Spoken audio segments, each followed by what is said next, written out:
Hello everyone, आप सभी लोगों का स्वागत है टीचिंग परीक्षा के आज के इस वीडियो में, जिसके अंदर में फ्रेंड्स हम लोग हमारा सीटेट जुलाई 2024 के लिए जो सामाजिक विज्ञान की एक विशेष श्रृंखला चल रही है उसको एक कदम और आगे बढ़ाएंगे। नाउ फ्रेंड्स, आज हम लोग जो है भूगोल ज्योग्राफी जो है हमारा उसको देखने वाले हैं। और जिस तरीके से आप लोगों ने इतिहास के जो वीडियोस थे उसको बहुत अच्छा प्रतिसाद दिया है, आपको पसंद आया है। मुझे उम्मीद है कि आज का लेक्चर भी आप लोगों को काफी पसंद आने वाला है, क्योंकि हम आज भी बहुत बढ़िया तरीके से जिस तरह से एग्जामिनर क्वेश्चंस पूछता है उस तरह के क्वेश्चंस की मदद से पूरा कंसेप्ट समझने वाले हैं। तो पूरा वीडियो अच्छे से देखिए आप सभी लोग, आप लोगों को काफी ज्यादा जो है फ्रेंड्स पसंद आएगा। इसके अलावा मैं आपको बता दूं कि आज कुछ लोग जो है जो टेस्ट हिस्ट्री की जो टेस्ट थी, जैसे जिन्होंने तीनों पार्ट देखे हिस्ट्री की टेस्ट थी, कुछ लोग उसको टेस्ट को अटेम्प्ट नहीं कर पा रहे थे। ठीक है, तो डोंट वरी, आप लोगों के लिए एक बार फिर से टेस्ट डाल दी जाएंगी ताकि आप सभी लोग जो है वो टेस्ट को अटेम्प्ट कर पाए। तो आप उसका टेंशन मत लीजिए, अभी ज्योग्राफी की तरफ में आ जाइए। आप लोगों को एक बार फिर से टेस्ट जो है वो आप लोगों को फिर से दे देंगे, डोंट वरी। अभी पूरा फोकस जो है हमारा ज्योग्राफी की तरफ रहेगा, क्योंकि अब आपको ज्योग्राफी की भी टेस्ट उसी के अंदर में मिलने वाली है, उसके अंदर में आगे में जाकर आपको। तो पहले ये अच्छे से पढ़ लीजिए आप लोग। और जो नए बच्चे जुड़े हुए हैं उनको बता दूं कि हिस्ट्री के पूरे लेक्चर्स अच्छे से देख लेना, उसको रिवाइज कर लेना, इन लेक्चर्स को भी अच्छे से देखना, ताकि आप लोग जो आपको फ्री ऑफ कॉस्ट टेस्ट दी जा रही है वो ₹1 का आपको खरीदने की जरूरत नहीं है, वो ओपन होता है, उससे नीचे प्राइस नहीं जाता, इसी वजह से ₹1 है। ₹1 का लेना नहीं है किसी ने भी वहां पर में, ठीक है। चलिए आगे बढ़ते हैं हम लोग फ्रेंड्स। यहाँ पर मैं सबसे पहले हमारे क्वेश्चंस की तरफ में, जैसे मैं देख पा रहा हूँ कि हमारे यहाँ पर में जितने भी बच्चे जुड़ रहे हैं यहाँ पर में, ठीक है, जो यहाँ पर में उन सभी लोगों का बहुत बहुत स्वागत है। 800 प्लस जो है बच्चों ने यहाँ पर में आप लोगों ने लाइक्स कर दी है, बहुत बहुत शुक्रिया आप सभी लोगों का। तो हम लोग यहाँ पर में हमारे पहले क्वेश्चन की तरफ में आगे बढ़ते हैं। अब ये क्वेश्चन देखिए फ्रेंड्स, और मैं आप लोगों से कह रहा हूँ कि इसका आंसर कीजिए जल्दी से। टीम से रिक्वेस्ट करूंगा कि इसका जो है पोल डाल दिया जाए, बताइए इसका आंसर क्या होगा। ठीक है, टेस्ट एक बार फिर से दे देंगे आप लोगों को, डोंट वरी। पहले आप लोग यहाँ पर में जल्दी जल्दी से करिए। जी हाँ, मॉडर्न हिस्ट्री भी हम लोग आगे में करेंगे।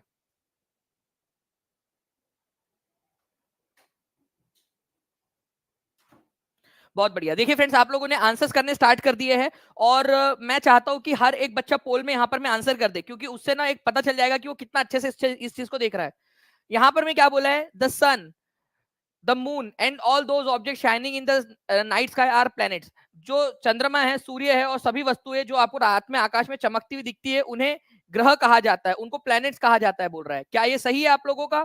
प्लैनेट्स कहा जाता है क्या उनको? नहीं, इनको प्लैनेट्स नहीं कहा जाता। इनको जो है फ्रेंड्स आप लोग सेलेस्टियल बॉडी या खगोलीय पिंड कहते हैं। सूरज एक प्लैनेट थोड़ी है आपका, ठीक है।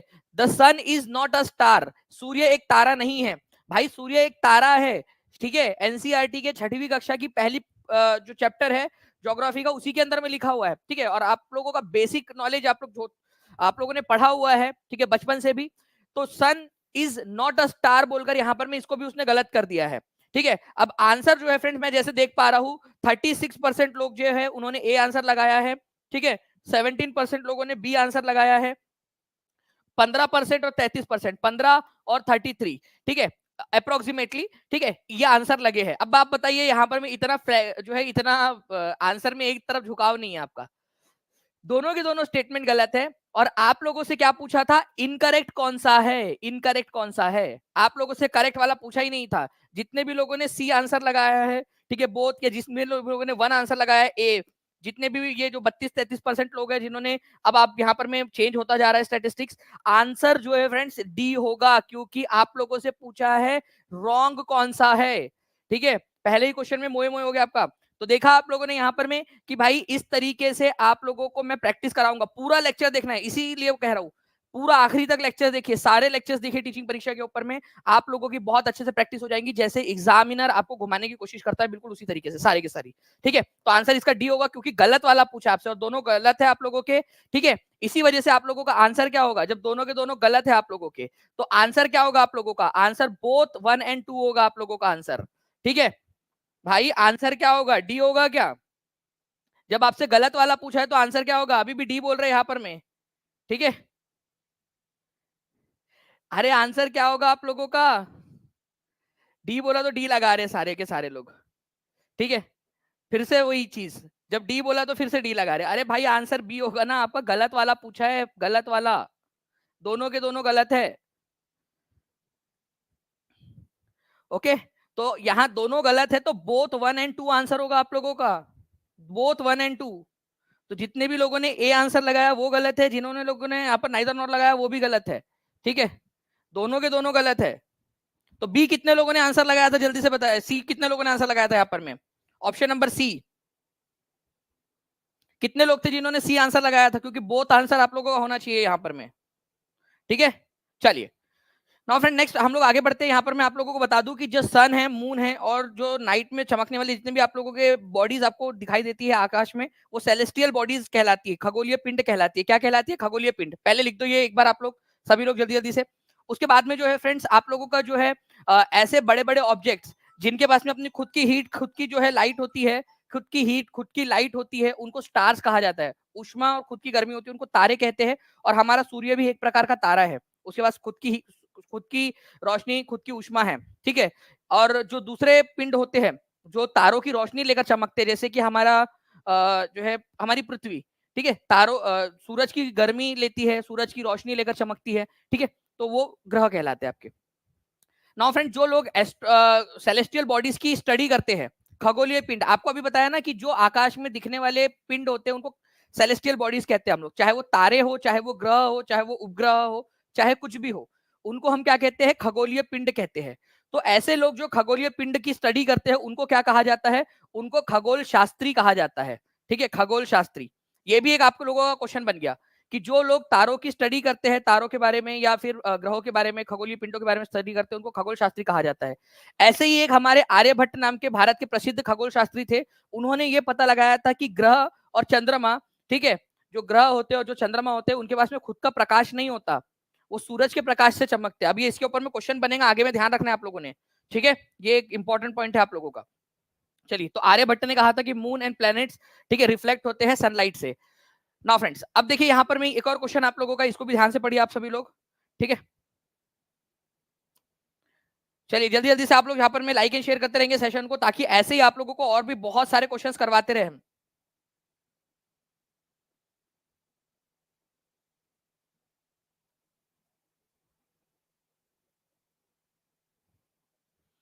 बताइए।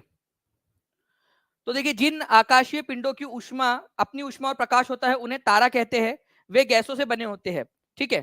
तो देखिए फ्रेंड्स आप लोगों को जो है यहाँ पर मैं आपसे करेक्ट वाला पूछा है, सबसे पहले ये देख लीजिए आप सभी लोग, एग्जाम में अब आदत हो जानी चाहिए आपको कि करेक्ट पूछा है या इनकरेक्ट पूछा है देखने की, ठीक है। तो ऐसे सेलेस्टियल बॉडीज, ऐसे खगोलीय पिंड, ठीक है, जो आसमानी पिंड होते हैं, जिनके पास अपनी खुद की उष्मा, खुद की जो है रोशनी होती है, उनको हम स्टार्स या तारे कहते हैं, बिल्कुल सही बात है। और वे गैसों से बने हुए होते हैं, बिल्कुल। हमारा सूरज भी जो है फ्रेंड्स गैसों से बना हुआ एक विशाल तारा है, ठीक है, गैस से बना हुआ, ठीक है। तो ये भी याद रखेंगे आप सभी लोग। तो दोनों के दोनों सही है आप लोगों के, तो आंसर आप लोगों को हो जाएगा friends, both 1 and 2 are true, ठीक है, बोथ 1 and 2 आर ट्रू, ये आप लोगों का आंसर हो जाएगा। नेक्स्ट क्वेश्चन की तरफ में हम लोग आगे बढ़ते हैं फ्रेंड्स आप लोगों का। जी हाँ, बीपीएससी वाले भी देख सकते हैं इसको, क्योंकि ये आप लोगों का एनसीईआरटी बेस्ड क्वेश्चन है, तो सभी के काम आने वाले हैं, ठीक है। चलिए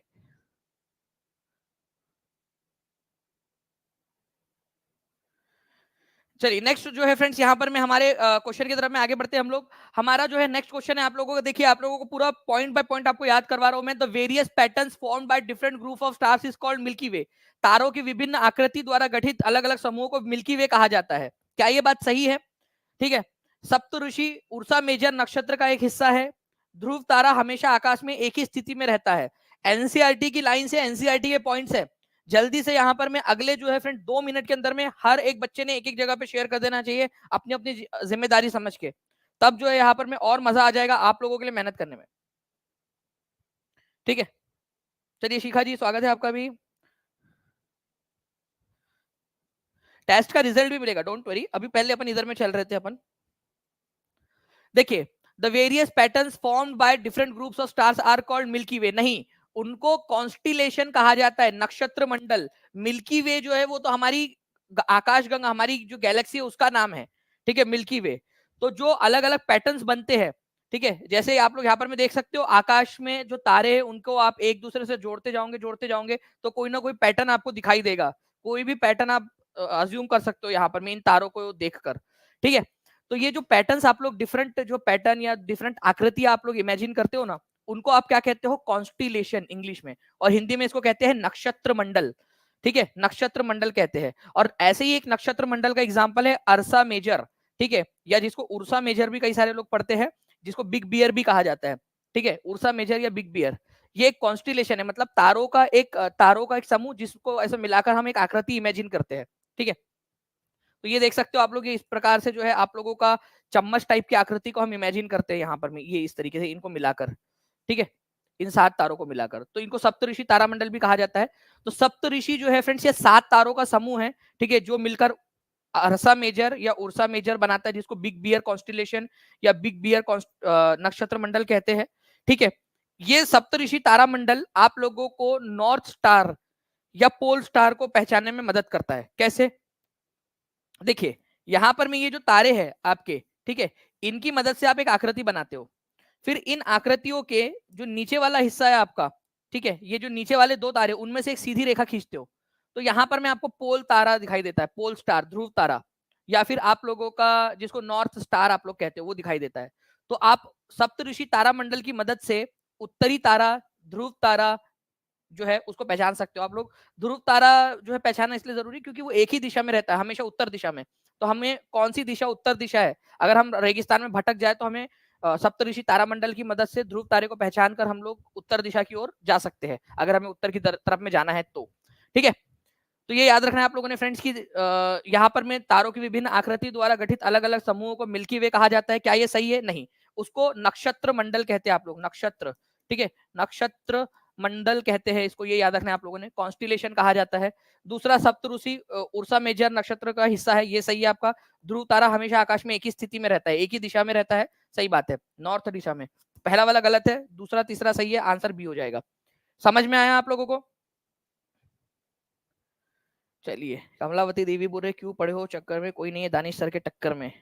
चलो, thank you very much Kamalavati Devi ji आपके प्यारे से कमेंट के लिए। तो ये देखिए पूरा का पूरा हम लोगों ने एक क्वेश्चन की मदद से जो है फ्रेंड्स हम लोगों ने यहाँ पर में कर लिया है। अब देखिए एक क्वेश्चन और, ठीक है, यहाँ पर में आप लोग देखिए कि ग्रह शब्द ग्रीक शब्द प्लेनेटाई से आया है, जिसका अर्थ है घूमना। ठीक है, एनसीईआरटी की लाइन है ये। ग्रह शब्द जो है आप लोगों का प्लेनेटाई नाम का एक शब्द है, ठीक है, उससे आया है, जिसका अर्थ ही होता है घूमना। बृहस्पति, शनि और अरुण के चारों ओर छल्ले है। ठीक है, बताइए यहां पर में।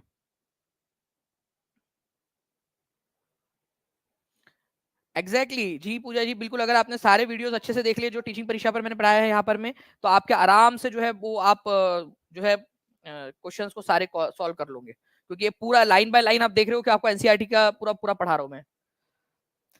ठीक है, देखिए यहाँ पर मैं अगर मैं बात करूं आप लोगों से फ्रेंड्स की which of the following above statement is are correct, तो ग्रह शब्द जो है वो प्लेनेटाई शब्द से बना है। ठीक है, कौन सी भाषा का शब्द है? ये ग्रीक भाषा का शब्द है, ये भी याद रखना है आप लोगों ने, जिसका अर्थ होता है घूमना। ठीक है, बृहस्पति, शनि और अरुण के चारों ओर छल्ले है, यूरेनस, सैटर्न और जुपिटर के चारों ओर छर्रे है। तो आप लोगों को यहाँ पर में दोनों के दोनों स्टेटमेंट जो है फ्रेंड्स बिल्कुल सही है आपके। देखो, प्लेनेट शब्द जो है ना एक ग्रीक भाषा का शब्द है, प्लेनेटाई उससे बना है, ये अपने आप में एनसीईआरटी का पॉइंट है। ठीक है, ओके, ये बहुत इंपॉर्टेंट है। प्लेनेट शब्द जो है वो प्लेनेटाई नाम के ग्रीक शब्द से बना हुआ है, जिसका मतलब ही होता है वंडरर्स, घूमना, घुमंतु। ठीक है, परिभ्रमक या घूमने वाला। ठीक है, परिभ्रमक, घुमंतु, वंडरर्स, घूमने वाला। ठीक है, तो इसका मतलब ही होता है प्लेनेटाई का घूमने वाला, घुमंतु या परिभ्रमक। ये सारे जो है ग्रह है फ्रेंड, सूरज की ओर जो है सूरज के चारों ओर घूमते रहते हैं, इसी वजह से उनको प्लेनेट कहा गया, वो प्लेनेटाई के शब्द की वजह से, क्योंकि वो घूमते रहते थे सूरज के चारों ओर, इसी वजह से। ठीक है, और कुछ ग्रह ऐसे भी है जिनके खुद के मून्स भी है। इसके अलावा फ्रेंड्स जुपिटर, सैटर्न, यूरेनस, इनके पास में खुद के पास रिंग्स भी है। ठीक है, रिंग्स मतलब ऐसे छल्ले, जैसे आप शनि ग्रह के छल्ले देखते हो ना ऐसे आसपास में, ये इस प्रकार से। ठीक है, ये छल्ले किसके किसके पास में? Jupiter, Saturn, Uranus. ठीक है, बृहस्पति, शनि और यूरेनस, जिसको अरुण ग्रह भी बोलते हैं। वैसे मैं आप लोगों को एक बात बता दूं फ्रेंड्स, नासा की वेबसाइट के ऊपर में अगर आप जाके देखोगे, ठीक है, तो वॉयजर 1 और वॉयजर 2, जो ये जो 2 स्पेसक्राफ्ट जो सबसे दूर गए हैं, उन्होंने ये भी पता लगाया था कि नेपच्यून के पास में भी छल्ले, आप नासा की वेबसाइट पे भी चेक कर सकते हो, नेपच्यून के पास में भी छल्ले। लेकिन एनसीईआरटी के अंदर में चलो यही लिखा है, तो जुपिटर, सैटर्न, यूरेनस जो है इनके पास में रिंग्स है, ये याद रखना इन तीनों के पास में। ठीक है, चलिए, इसके अलावा जो है फ्रेंड्स आप लोगों से एक और क्वेश्चन आपका, कंसीडर द फॉलोइंग स्टेटमेंट्स।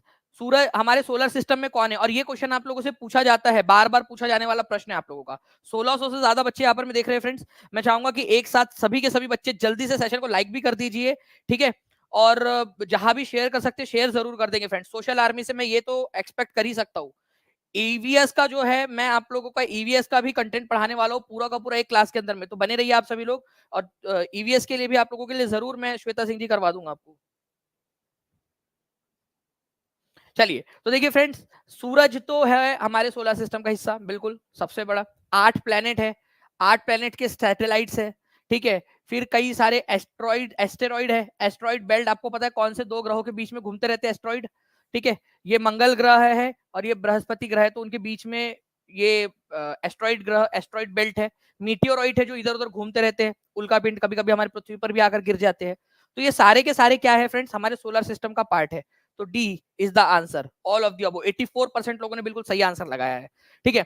ध्यान से देखिए, ये सूर्य जो है फ्रेंड्स, ये हमारे सोलर सिस्टम का जो है बॉस है, ठीक है। मुखिया भी आप इसको बोल सकते हो, हेड ऑफ द फैमिली। यही, इसी के अराउंड सारा का सारा पूरा सोलर सिस्टम रिवॉल्व करता रहता है, ठीक है। तो सोलर सिस्टम और 8 इसके ग्रह, ठीक है, 8 ग्रह ये मिलकर जो है आपके सोलर सिस्टम बनाते हैं। बट इसके अलावा अगर मैं बात करूं आप लोगों से, इसके अलावा आपका, ठीक है, हमारे इन 2 ग्रहों को छोड़ दिया जाए, ठीक है। ये पहले 2 ग्रह मर्क्यूरी और वीनस, क्यों छोड़ दो इनको, कोई बता सकता है लॉजिक क्या है? ठीक है, इनको छोड़ने का रीजन, लाइट गई है फ्रेंड्स यहाँ पर। मैं जल्दी से मैं चाहूंगा कि अगर मान लीजिए क्लास रुकती है तो आप समझ जाना कि थोड़ा सा जो है यहाँ पर मैं फ्लक्चुएशन आया, अभी इन्वर्टर पे चला गया है ये, ठीक है। लेकिन हम कोशिश करते हैं जब तक ये चल रहा है उसको चलने दे यहाँ पर में। तो मर्क्यूरी और वीनस जो है फ्रेंड्स, ये याद रखना है आप सभी लोगों ने कि इनके पास में मून नहीं है। वेरी गुड, बहुत सारे लोग हैं जिन्होंने लिख दिया इनके पास में अपने सैटेलाइट नहीं है, मून नहीं है इनके पास में, बाकी सारे के पास में मून्स है, ठीक है, अपने अपने उपग्रह है। तो उपग्रह जो है वो भी सोलर सिस्टम का पार्ट है। इन 2 को छोड़कर इनके पास में उपग्रह नहीं है, बाकी सबके पास में उपग्रह है। इसके अलावा जो है फ्रेंड्स, ये मंगल ग्रह, ठीक है, और बृहस्पति ग्रह के बीच में जो है ना, यहाँ पर में बहुत सारे छोटे छोटे से जो है वो डेब्रीज है, छोटे छोटे से इस तरीके से वो घूमते हैं बहुत सारे, ठीक है, जिनको आप लोग क्या कहते हो, एस्ट्रॉइड कहते हो, एस्ट्रॉइड बेल्ट। तो एस्ट्रॉइड बेल्ट किसके किसके बीच में है, ठीक है, मंगल और बृहस्पति ग्रह के बीच में है एस्ट्रॉइड आप लोगों का। ओके, एस्ट्रॉइड मंगल और बृहस्पति, देखो मार्स और जुपिटर के बीच में है एस्ट्रॉइड। बहुत सारे ऐसे टुकड़े हैं, ऐसा माना जाता है कि यहाँ पर में कभी तो भी एक प्लेनेट होता था जो ब्लास्ट हो गया, भड़ाम करके टूट गया, ठीक है, जिसके मलबे अभी भी सूरज का चक्कर लगा रहे, ऐसा अनुमान लगाया जाता है, ठीक है। चलिए, तो ये एक पॉइंट हो गया आप लोगों का।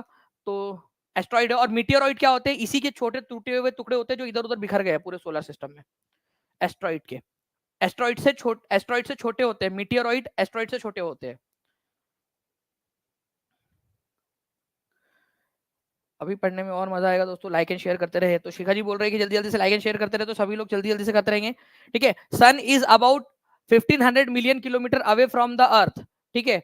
सूर्य पृथ्वी से लगभग 150 मिलियन किलोमीटर दूर है, ठीक है। दूसरा पॉइंट आप लोगों का ये बोल रहा है कि गैसें सौरमंडल के लिए ऊष्मा और प्रकाश का अंतिम स्रोत है। The gases are the ultimate source of heat and light for the solar system, ठीक है। अब ध्यान से समझना आप लोग यहाँ पर में कि सन जो है आप लोगों का, ठीक है, वो करीब 15 करोड़ किलोमीटर दूर है। 15 करोड़ को अगर आप मिलियन किलोमीटर में कन्वर्ट करोगे तो यही बनता है आपका 15 करोड़ है।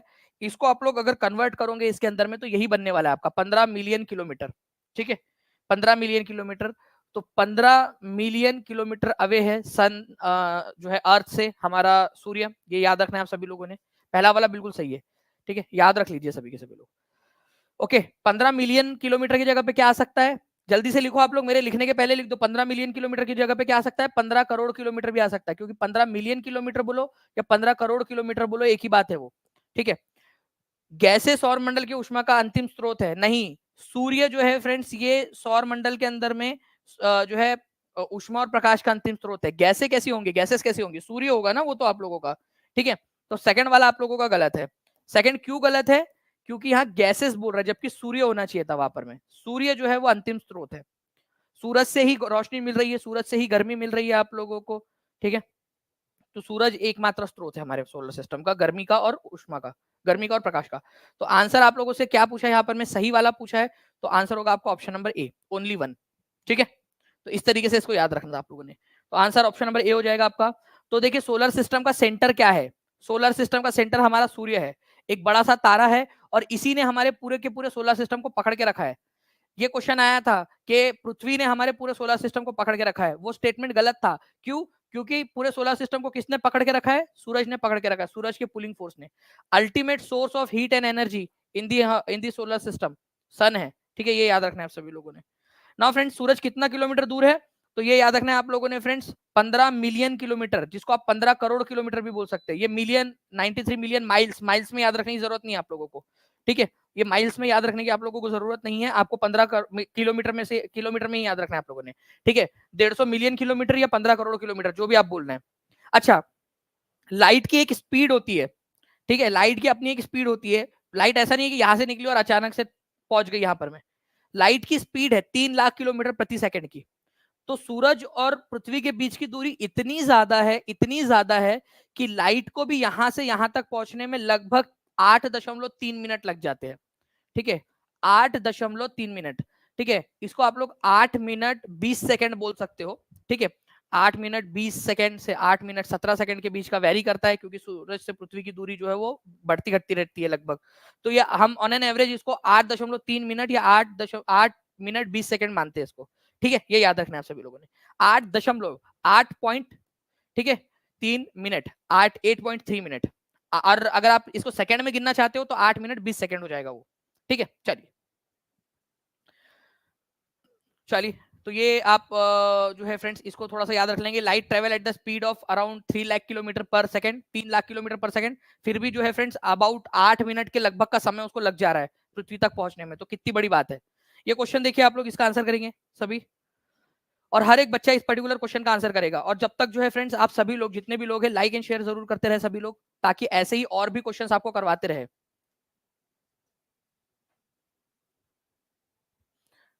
जी बिल्कुल, चलिए बहुत अच्छी बात है शिखा जी, आपको याद है।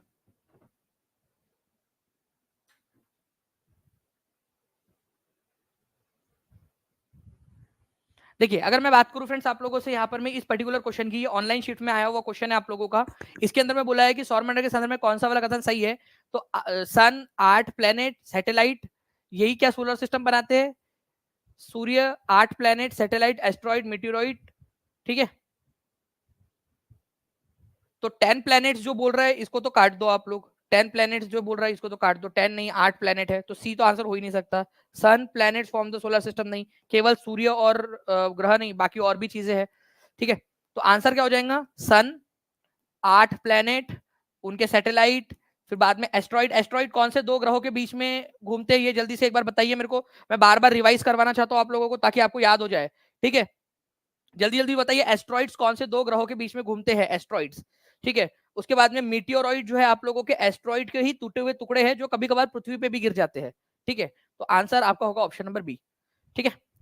तो एक और चीज आपको बता रहा हूं, अब नई चीज सीखो आप लोग सभी के सभी लोग ध्यान से, एकदम बहुत ध्यान से, ठीक है। देखिए फ्रेंड्स, सोल, सोल, आप जो सोलर सिस्टम के अंदर में सोल शब्द देख रहे हो ना, ये सोल शब्द जो है ये रोमन माइथोलॉजी से आया हुआ है, ठीक है। सोल जो है एक्चुअली सन गॉड को कहा जाता है, रोमन जो सभ्यता थी उस समय में। सोल कौन थे, सूर्य देवता, सूर्य देवता को रोमन मैथोलॉजी में सोल कहा जाता था। उसी से बना है सोलर, मतलब कि सूरज से रिलेटेड, तो सोलर सिस्टम, सोल मतलब सूरज, ठीक है, सूर्य भगवान, तो सूर्य भगवान से रिलेटेड ऐसा इसका मतलब होता है सोलर का मतलब। तो सोल जो है वो कौन से भाषा के भगवान थे, रोमन माइथोलॉजी के भगवान थे, सन गॉड थे। सोलर मींस रिलेटेड टू सन, ये भी याद रखना है आप सभी लोगों ने। और इसका ये मतलब हो जाता है आपका सोलर सिस्टम, जब आप पूरा बोलते हो सोलर सिस्टम, इसका मतलब होता है फैमिली ऑफ द सन, ठीक है, सूरज का परिवार, फैमिली ऑफ द सन, ये याद रखना आप लोगों ने, सोलर सिस्टम, ओके। तो हमारे सोलर सिस्टम में कौन कौन है, सूरज, 8 ग्रह, उपग्रह उनके, ठीक है, और खगोलीय पिंड जैसे क्षुद्र ग्रह मतलब एस्ट्रॉइड, और उल्का पिंड। अच्छा, ये एस्ट्रॉइड जो है मंगल और जुपिटर, मार्स और बृहस्पति के बीच में घूमते हैं, ये भी याद रखना है आप सभी लोगों ने। नाउ फ्रेंड्स अब देखिए एक और क्वेश्चन आप लोगों का, इस पर्टिकुलर क्वेश्चन को देखिए। All the 8 planets of the solar system move around sun in fixed path called orbit. सौर मंडल के सभी 8 ग्रह परिक्रमा पथ में सूर्य के चारों ओर घूमते हैं। 8 ग्रह जो है वो ऑर्बिट में घूमते हैं सूरज के अराउंड में, क्या ये बात सही है। उसके बाद में देखिए आप लोग, mercury takes only about 8 days to complete one round along its orbit. Mercury को केवल 88 डेज लगते हैं एक ऑर्बिट पूरा करने में, एक चक्कर लगाने में। रिसेंटली 2014 में प्लूटो जो है वो प्लेनेट कंसिडर किया जाता था अगस्त 2014 तक, ठीक है, क्या ये बात सही है, बताइए, देखते कितने लोग आंसर लगा पाते हैं इसका। और जो गलत है वो भी गलत क्यों है ये बताना है आप लोगों ने, जो गलत है वो क्यों गलत है और जो सही है वो क्यों सही है। देखिए जो 8 प्लैनेट्स है, ठीक है, ये याद रखना है आप सभी लोगों ने फ्रेंड्स की जो 8 प्लैनेट्स है आप लोगों के, ठीक है, वो सोलर सिस्टम के अराउंड में एक फिक्स्ड ऑर्बिट, एक परिक्रमा जो पथ है उसके अंदर में अपना चक्कर लगाते रहते हैं, एक फिक्स्ड पॉइंट है उनका, उसी के अंदर में घूमते रहते हैं ये, ठीक है, ये बिल्कुल सही है आप लोगों का, ठीक है। जैन वाली शिफ्ट में भी आया था सर यही क्वेश्चन, देखिए यहाँ पर मैं कृतिका बोल रहे कि जनवरी वाली शिफ्ट में भी इस तरीके से क्वेश्चन आया था, तो देखिए आप लोग, आपके साथी आपको मोटिवेशन दे रहे हैं। Mercury takes only 88 days, mercury जो है वो आपका केवल 88 दिन का समय लेता है एक चक्कर लगाने में, बिल्कुल सही बात है। अब देखिए प्लूटो जो है उसको कंसिडर किया जाता था प्लैनेट रिसेंटली, क्या 2014 तक नहीं, क्या आना चाहिए यहाँ पर में, ये वाला गलत है, क्यों गलत है, क्योंकि 2014 नहीं, कितना होना चाहिए, 2006 होना चाहिए था यहाँ पर में, ठीक है। तो एग्जामिनर इस तरीके से आप लोगों को घुमा सकता है, ओके। तो 2006 तक प्लूटो को भी कंसिडर किया जाता था, बट अब प्लूटो क्या है आपका, प्लूटो ग्रह नहीं है, तो क्या है अभी, प्लूटो जो है एक आपका ड्वार्फ प्लेनेट है, बौना ग्रह है, ये याद रखना है आप सभी लोगों ने, ठीक है, बौना ग्रह, dwarf planet, A is the correct answer आप लोगों का यहाँ पर में 1 और 2, ठीक है। अब देखिए बिग बियर क्या है, अभी थोड़ी देर पहले आपको बताया था मैंने, बिग बियर एक किसका उदाहरण है, आकाशगंगा का, नक्षत्र मंडल का, तारे का या गैलेक्सी का, बिग बियर। अगर आप चाहते हो फ्रेंड्स कि इसी तरीके से मैं सारे के सारे आप लोगों को क्वेश्चंस करवा दूं, तो एक बार लाइक एंड शेयर जरूर करते रहेंगे, जितने लोगों का मुझे दिखेगा कि यार आप लोगों का इंटरेस्ट है तो उतना ज्यादा हम लोग ये सेशंस करते रहेंगे। और चैनल को सब्सक्राइब जरूर कर लीजिए, सभी के सभी लोग जितने भी लोग देख रहे हैं चैनल को सब्सक्राइब करके बेल आइकन जरूर दबा दीजिएगा, ताकि इसी तरीके से मैं आप लोगों के लिए और भी बहुत सारे क्वेश्चन जो है वो करवाता रहूं, ठीक है। और जहां भी शेयर कर सकते हो वहां शेयर जरूर कर देंगे, ऐसे मैं उम्मीद करता हूं अपनी सोशल आर्मी से। देखिए अगर मैं बात करूं बिग बियर की, तो बिग बियर जो है फ्रेंड्स ये 7 तारों का, ये इस तरीके से बताया ना आपको कि 7 तारे हैं जो चम्मच जैसी आकृति बनाते हैं, ठीक है, अगर हम इनको जोड़ दें इस तरीके से तो ये ऐसा कुछ तो भी बन जाता है। और नीचे से इस तरीके से अगर आप एक लाइन ड्रॉ करोगे तो यहां पर मैं आप लोगों को ध्रुव तारा भी दिखाई देगा, है ना। तो ये जो है आपका नक्षत्र मंडल, सप्तऋषि नक्षत्र मंडल है बिग बियर आपका, इसको अरसा मेजर भी बोला जाता है, अरसा मेजर, ठीक है, अरसा मेजर भी बोलते हैं बिग बियर को ही आप लोग, ठीक है। तो ये नक्षत्र मंडल का उदाहरण है आप लोगों का, अभी थोड़ी देर पहले मैंने आपको पढ़ाया था इसके बारे में, ठीक है। देखिए तारों के द्वारा विभिन्न आकृति द्वारा गठित अलग अलग समूहों को मिल्की वे कहा जाता है, क्या इनको मिल्की वे कहा जाता है क्या, अलग अलग जो आप लोगों के अलग अलग जो बनते हैं, जल्दी से बताएंगे आप सभी लोग,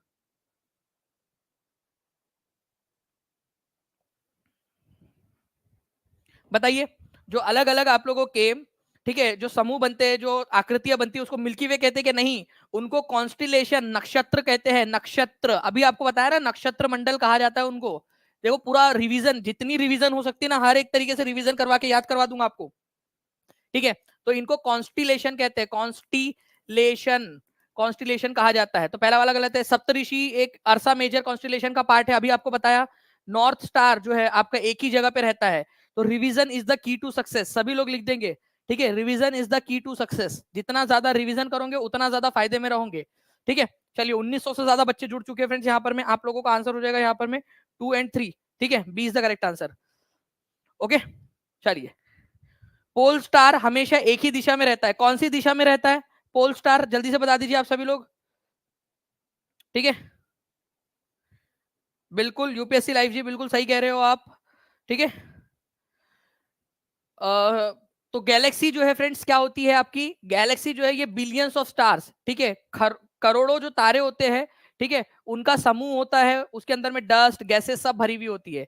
ऐसी ही एक मिल्की वे गैलेक्सी है आकाशगंगा जिसमें हम रहते हैं, तो हमारी हमारी गैलेक्सी का नाम क्या है, ठीक है, हमारी गैलेक्सी का नाम क्या है, जिसमें 1 लाख मिलियन से भी ज्यादा तारे हैं, ठीक है, हमारी खुद की अकेली गैलेक्सी में, ऐसी खरबों गैलेक्सीज हमारे पूरे ब्रह्मांड में फैली हुई है। तो गैलेक्सी के अंदर में तारे होते हैं, गैसों के डस्ट होते हैं, ठीक है, डस्ट डस्ट है, गैस है, उनके पूरे क्लाउड ऐसे पूरा बिखरा हुआ है बड़े बड़े से, ठीक है। तो ये गैलेक्सी कहलाती है, हमारी एक गैलेक्सी है जिसका नाम मिल्की वे या आकाश गंगा है, ठीक है, ओके। तो ये याद रखना आप लोगों ने, मिल्की वे इसको कहते हैं आप लोग, मिल्की वे। कॉन्स्टिलेशन अलग अलग जो ग्रुप्स होते हैं तारों के, जो आकृतियां बनती है उनको कहते हैं। नाउ फ्रेंड्स अब देखिए यहाँ पर मैं आप लोगों को बता दूं कि जितने भी 8 प्लैनेट्स है वो सूरज के अराउंड में एक फिक्स्ड पाथ में चलते हैं, ठीक है। अच्छा एक और चीज, अब मैं आपको बहुत इंपॉर्टेंट वाला पॉइंट बता रहा हूँ जो सीटेट में भी पूछा है और डी ट्रिपल एस भी पीआरटी के अंदर में भी पूछा गया था आप लोगों का जनरल सेक्शन के अंदर में, ध्यान से सुनिए आप लोग। इलोंगेटेड पाथ के अंदर में घूमते हैं ये। ऑर्बिट क्या है? इलोंगेटेड है, दीर्घवृत्ताकार, मतलब ये इस प्रकार से अंडे के जैसा फैला हुआ होता है। ठीक है, ये यहाँ पर में सूरज है।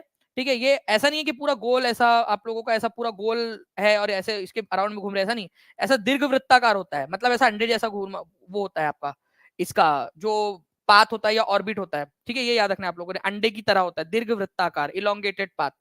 ओके, तो ऑर्बिट जो है आप लोगों का कैसा होता है, ये क्वेश्चन बन सकता है। मैं टीम से रिक्वेस्ट करूंगा कि एक क्वेश्चन हमारे पास में ऑलरेडी है, अगर हम लोग इलोंगेटेड पाथ या ऑर्बिट हम हमारे सॉफ्टवेयर में डालेंगे तो हम लोगों को वो क्वेश्चन, वो स्लाइड मिल जाएंगी जल्दी से। इलोंगेटेड पाथ, ठीक है, ये याद रखना आप लोगों ने, कहलाता है ये सूरज के अराउंड जो घूम रहे, जैसे मर्क्यूरी है 88 डेज में सूरज का चक्कर लगा लेता है। ठीक है, सबसे छोटा प्लेनेट कौन सा है सोलर सिस्टम का, आप बताइए। सोलर सिस्टम का सबसे छोटा प्लेनेट कौन सा है, आप लोगों के लिए एक क्वेश्चन बन गया। ठीक है, सोलर सिस्टम में सूरज के सबसे पास वाला ग्रह कौन सा है, वो भी मर्क्यूरी है, बुध ग्रह आपका। क्या बुध ग्रह के पास में कोई एटमॉस्फेयर है? नहीं। जैसे हवा आप लोग देख रहे हो ना यहाँ पर में, ये हवा और ये सब जो आपका आसपास में जो दिख रहा है, ये एटमॉस्फेयर कहलाता है। एटमॉस्फेयर नहीं है, ना कोई सैटेलाइट है, मतलब चंद्रमा नहीं है यहाँ पर में। ठीक है, कि अगर मान लो ये राजू है, ठीक है, और ये नेहा है, अगर वो वहां पर में रहते तो राजू नेहा को बोल नहीं जा सकता था कि तुम चांद की तरह दिखती हो। वो बोलती मतलब तुम मेरे को देखते ही नहीं हो, क्योंकि चांद तो है ही नहीं हमारे पास में। ठीक है, तो चंद्रमा है ही नहीं उनके पास में। नाउ फ्रेंड्स, अगर मैं प्लूटो की बात करूं तो प्लूटो पहले ग्रह माना जाता था जब हम पढ़ते थे ना। ठीक है, आज से करीब 15-20 हजार साल पहले। ठीक है, तो उस समय में जो है फ्रेंड्स, हमको पढ़ाया जाता था कि प्लूटो जो है वो एक ग्रह है, लेकिन बाद में अगस्त 2006 के अंदर में जो इंटरनेशनल एस्ट्रोनॉमिकल यूनियन है, उन्होंने ये घोषित कर दिया कि भाई प्लूटो जो है वो ग्रह नहीं है, उसको क्या माना जाएगा, एक बौना ग्रह माना जाएगा। क्योंकि ऐसे और भी बौने ग्रह हमारे सोलर सिस्टम के अंदर में मौजूद है। सीरीज, ठीक है, बौना ग्रह है। ठीक है, 2023 UB313, ये आप लोगों का बौना ग्रह है। ठीक है, तो ये बौने ग्रह मतलब छोटे ग्रह जो ग्रह कहलाने की कैटेगरी में नहीं आते। ठीक है, ग्रह से अलग है थोड़े से, इसी वजह से इनको क्या है, बौने ग्रह कहा जाता है। ठीक है, तो प्लूटो भी एक प्रकार का बौना ग्रह है। नेक्स्ट क्वेश्चन आपका, यहां पर में आप लोग देखिए, बौना ग्रह हो गया आपका। देखिए इस प्रकार से इस क्वेश्चन को आप लोग, as per size earth is the third largest planet in the solar system. आकार के अनुसार पृथ्वी सौर मंडल का तीसरा सबसे बड़ा ग्रह है, क्या यह बात सही है?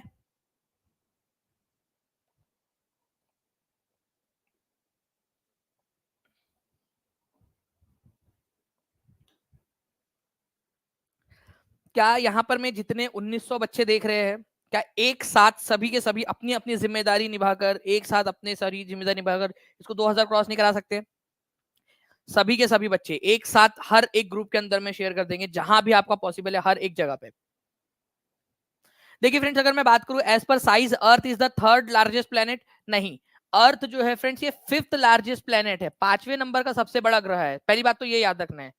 साइज के मामले में 5वें नंबर पे है। Shape of the earth is geoid. देखो, एक होता है कि पूरी तरह से गोल होना, ठीक है, और एक होता है इस तरीके से जो है थोड़ा सा पोल के पास से चपटा होना और बीच में से उभरा हुआ होना।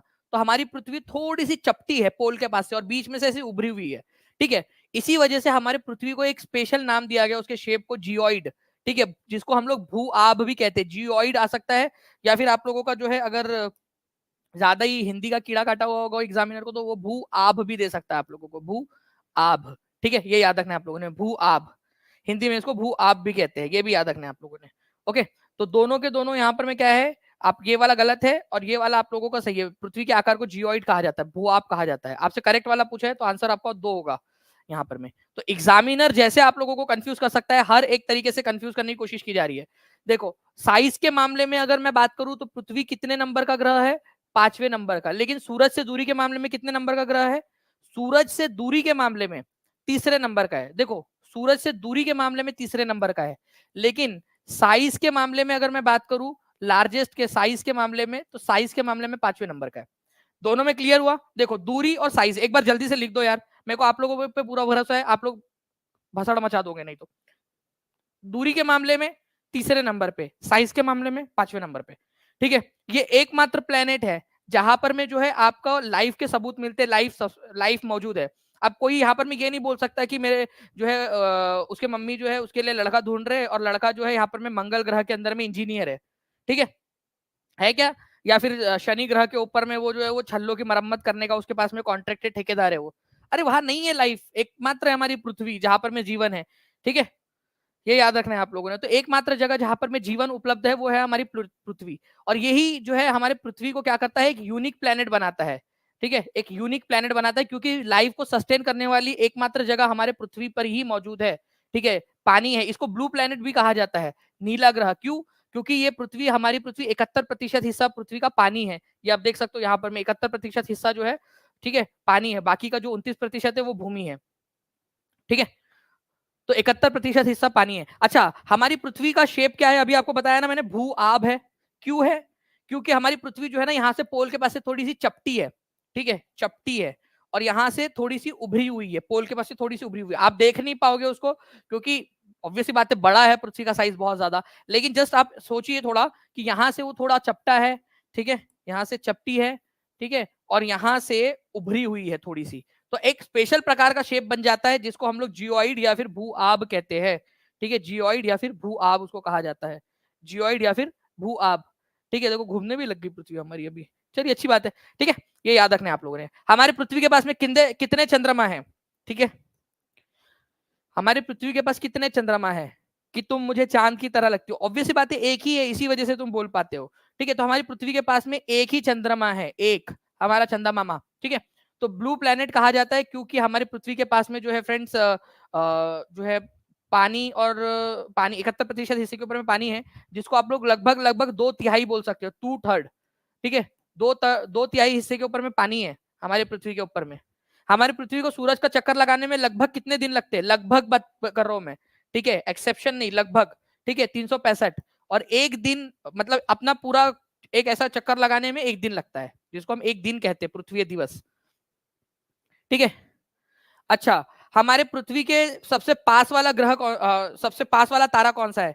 ठीक है, जल्दी बताओ। मैं हर एक बच्चे का कमेंट यहाँ देखना चाहता हूँ। चलो, मैं यहाँ पर मैं छुपाने की कोशिश करता हूँ। आप लोग बताइए कि हर एक बच्चा बताएगा यहाँ पर मैं, हमारे पृथ्वी के पास का सबसे पास वाला तारा कौन सा है? हमारे पृथ्वी के सबसे पास का तारा, जल्दी से बता दीजिए, मैं देखते कितने लोग आंसर कर पाते हैं। हमारे पृथ्वी के सबसे पास का तारा कौन सा है? हर एक बच्चा आंसर करेगा यहाँ पर, जल्दी जल्दी से। ऑब्वियस सी बात है, सन है।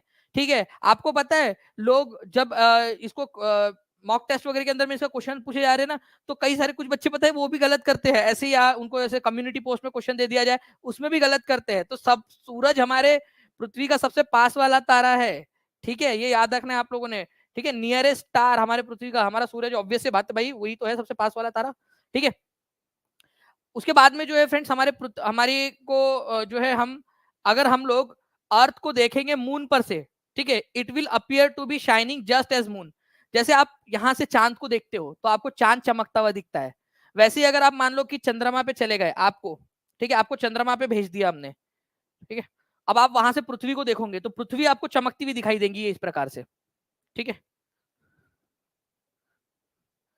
वो एक गाना था ना यहाँ पर में आप लोगों का, कि मैंने पूछा चांद से कि देखा है कहीं मेरे से मेरे यार सा हंसी, चांद ने कहा कि पागल लड़के, यहाँ से कुछ नहीं दिखता, सिर्फ ऐसे चमकती हुई पृथ्वी दिखती है। ठीक है, तेरी तेरे यार कोई डायनासोर है वो, ग्रेट वॉल ऑफ चाइना है जो मेरे को यहाँ से चमक वो दिखेंगी वो। ठीक है, यहाँ से कुछ नहीं दिख रहा। चांद से पूछ रहा है पागल लड़का कि मेरे यार सा हंसी देखा है क्या कहीं। वो बेचारे चांद को कुछ नहीं दिख रहा वहां से, वो खुद छोटा सा है, इतना सा।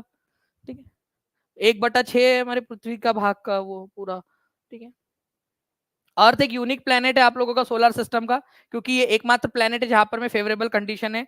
ठीक है, ऑक्सीजन है, पानी है, जो ना तो ज्यादा बहुत ज्यादा हॉट है ना तो बहुत ज्यादा कोल्ड है, ताकि हम लोग आराम से यहाँ पर में रह सके। अब इस क्वेश्चन को देखिए आप सभी लोग।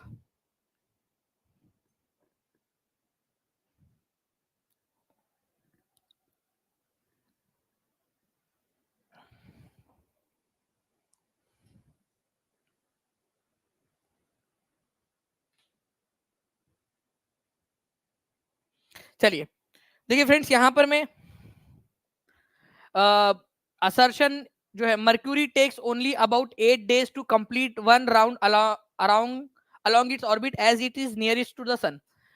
मर्क्यूरी जो है वो सूर्य के सबसे पास वाला ग्रह है। ठीक है, तो ये बात बिल्कुल सही है, और केवल उसको 88 डेज लगते हैं अपना एक ऑर्बिट कंप्लीट करने में। ठीक है, ये बात सही है आपका।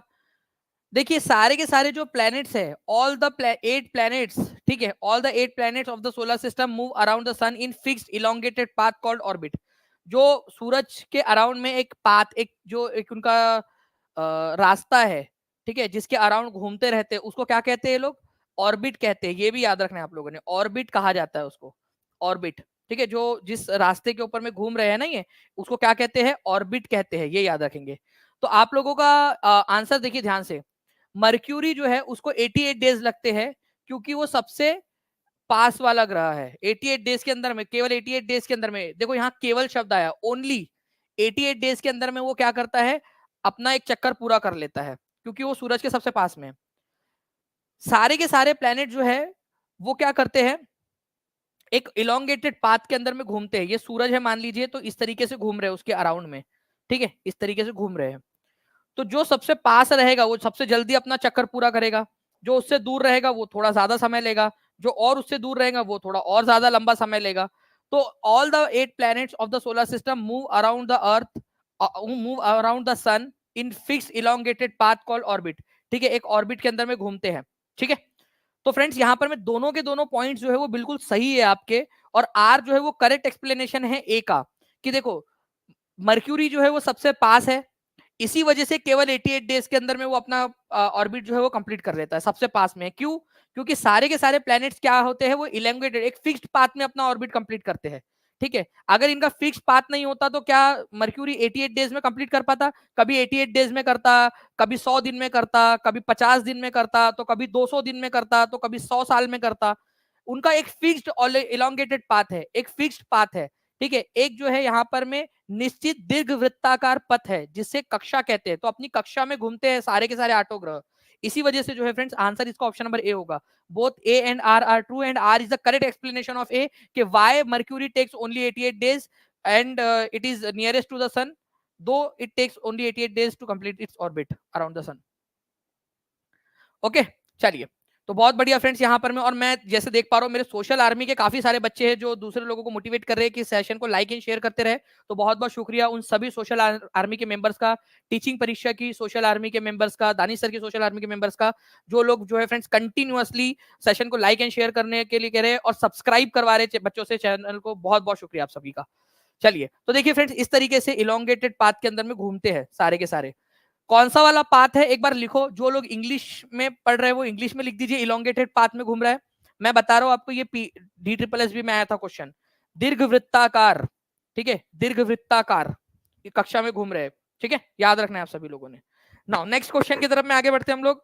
देखिए फ्रेंड्स इसका आंसर आप लोगों को दिख रहा है, बट मैं यहाँ पर मैं आंसर छुपा देता हूँ इस पर्टिकुलर नेक्स्ट वाले क्वेश्चन का आपका।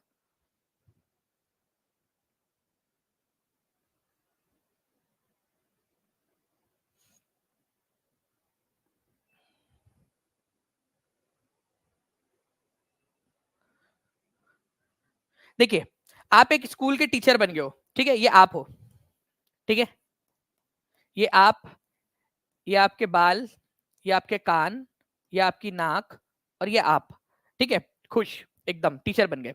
अब जो है आपने देखा कि आपके स्कूल में बहुत सारे बच्चे हैं, आप क्या कर रहे हो? दो बच्चों को चुनते हो। एक शिक्षक जो है दो समान कद और वजन वाले बच्चों को चुनता है। दो बच्चों को निकाला आपने, ठीक है, लगभग उनका वजन समान है और उनका कद भी समान है। तो आप उनको कौन से दो ग्रहों का अनुभव अभिनय करने के लिए कहोगे? मतलब ऐसे कौन से दो ग्रह है जिनका अभिनय या उनकी एक्टिंग करने के लिए कहोगे आप उनको? ठीक है,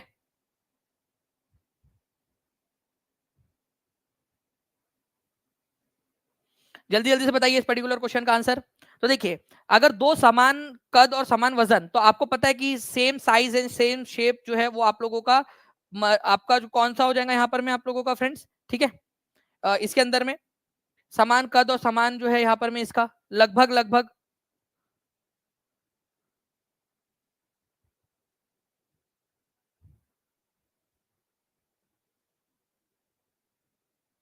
ठीक है।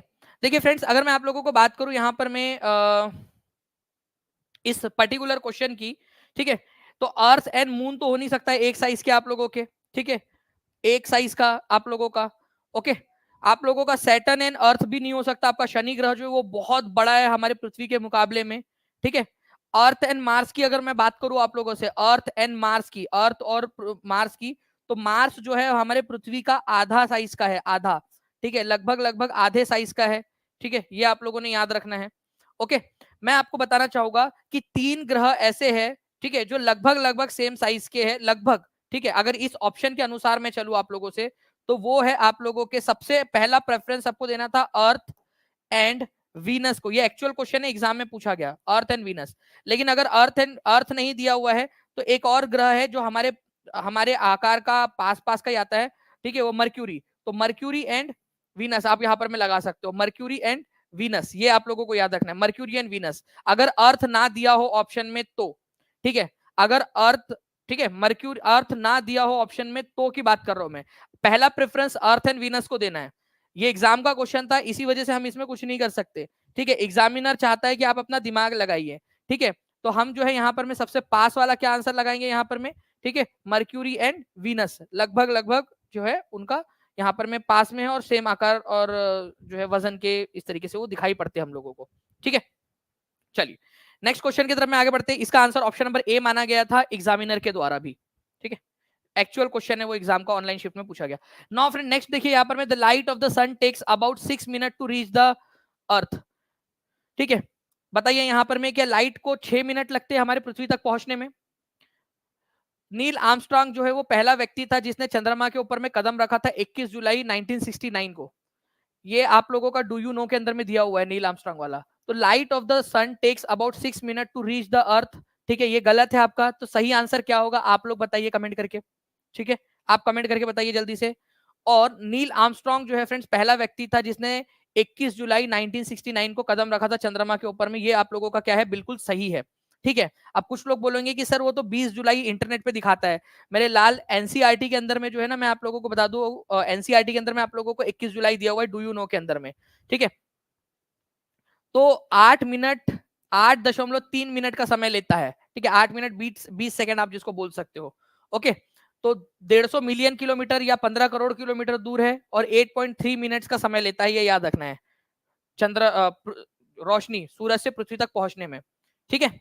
और लाइट की स्पीड कितनी है, 3 लाख किलोमीटर पर सेकेंड। देखिए ये आप लोगों का एनसीईआरटी में दिया हुआ है, एनसीईआरटी के डू यू नो के अंदर में दिया हुआ है फ्रेंड्स, आप वेरीफाई कर सकते हो। नील आर्मस्ट्रांग जो है वो पहला व्यक्ति था जिसने स्टेप रखा था चंद्रमा के ऊपर में 21 जुलाई 1969 को, ठीक है। ये एनसीईआरटी में दिया हुआ है, तो एनसीईआरटी में जो दिया हुआ है उसको हम लोगों को मानना पड़ेगा, ठीक है। ये याद रखना है आप सभी लोगों ने।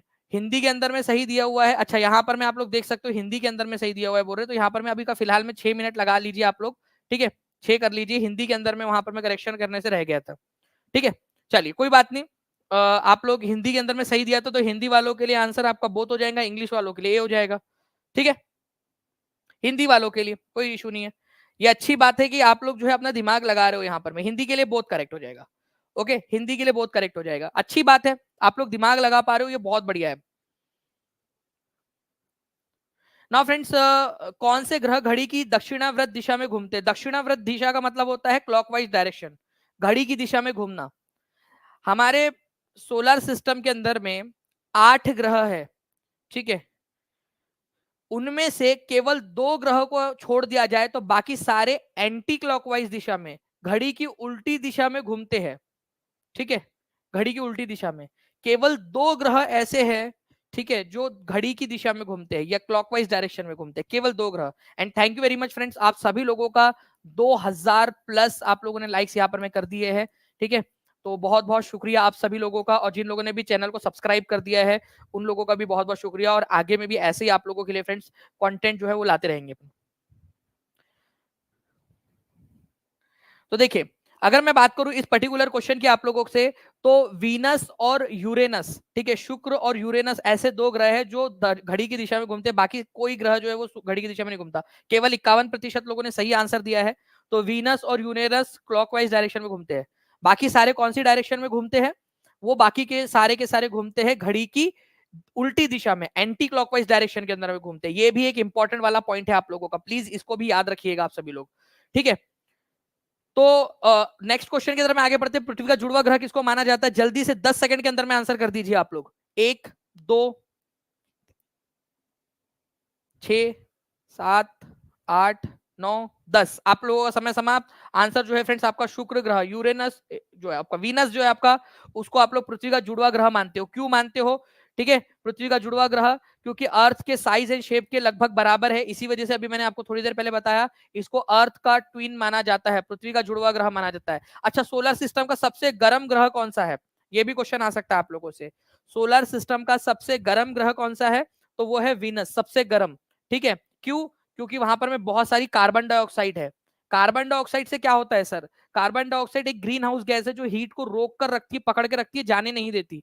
तो कार्बन डाइऑक्साइड की बहुत ताय मात्रा होने के कारण ये सबसे ज्यादा गर्म ग्रह है। ठीक है, तो वीनस आपका जो है एक गर्म ग्रह, सबसे पूरे सोलर सिस्टम का सबसे गर्म ग्रह। वैसे है ये दूसरे नंबर का ग्रह, बुध सबसे पहले आता है, फिर शुक्र आता है, लेकिन फिर भी दूसरे नंबर का होने के बावजूद भी सबसे गर्म ग्रह यही है। और ये जो है आप लोगों का ईस्ट टू वेस्ट डायरेक्शन, मतलब के घड़ी की दिशा में घूमता है। ठीक है, इसके अलावा हमारे पूरे सोलर सिस्टम के अंदर में, ठीक है, सबसे लंबा दिन अगर किसी का है तो वो वीनस का है। कैसे? मान लीजिए कि आप हमारे पृथ्वी के ऊपर में एक दिन कितने घंटे का होगा? हमारे पृथ्वी पर एक दिन 24 घंटे का होता है, जिसको हम एक दिन कहते हैं।